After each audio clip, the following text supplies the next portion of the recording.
I want to talk to you a little bit about cryptids in general. You know, what is it about us that really draws us towards this? Because, you know, there are so many people out there whose argument is that this is just impossible. This is just impossible that a Bigfoot could be living out there and we didn't find it, or something like that. You know, what keeps us going? You know, I can't let it go. I still find it interesting every day. You know, what do you think keeps society interested? Well, I think it's a couple of things. I think it's ingrained in us to be fascinated or frightened or, you know, about things that may be out there, about things we don't understand.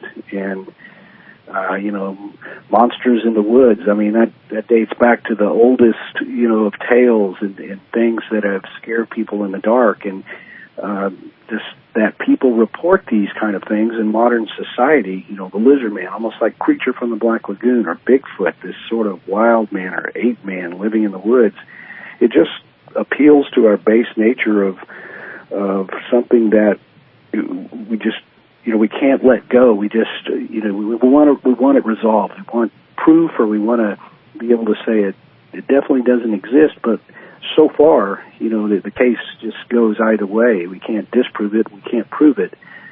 Yet we do have some credible, solid witnesses and an occasional, you know, photo or video that looks promising. And it's just sort of like the carrot that dangles in front of us that we keep chasing perpetually until, I suppose, one of these comes out of the woods, if possible.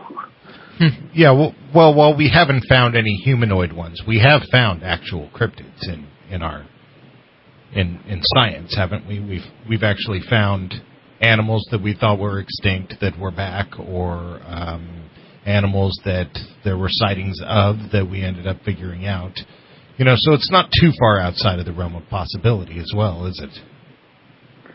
Oh, definitely. I mean, you know, things like the okapi or the coelacanth, and, you know, things in the sea, of course, you know, there's a lot more area. And, you know, even the mountain gorilla was basically a cryptid at one point. It was something people had seen and were telling others, and others didn't believe it until one was shot. And, you know, so it's not in the too distant past in which big animals were out there that we didn't know of. And, you know, people tend to think, oh, this is the modern world. There's cell phones and this and that, game cameras everywhere. But I've been in places, in some of these swamps and in mountains and areas where there is just woods after woods and dense, you know, swampy, rugged bottomlands that people just aren't.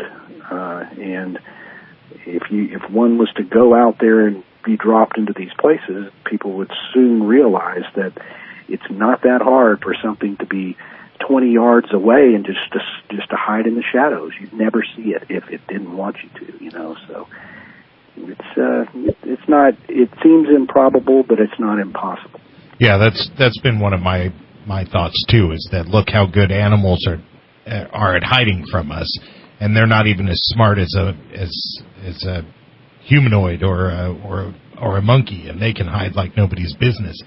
You know, so if something really wanted to not be found, it probably could get away with it for quite some time. I think so. I mean, this business about, well, there's no big bones for Bigfoot and this and that, but you know, you have to look at the populations of, you know, like in Washington State, how many bears are there? Well, there's, you know, thousands and thousands of bears, and yet it's very rare to even run across the bones of a bear. And if you consider there could be a viable population of that state of, say, 250 Sasquatch, it's like, what are the chances you're going to find the bones of one of them if you don't run across bones of thousands of possible bears? So once it's in perspective, it becomes, yeah, well, it could be possible.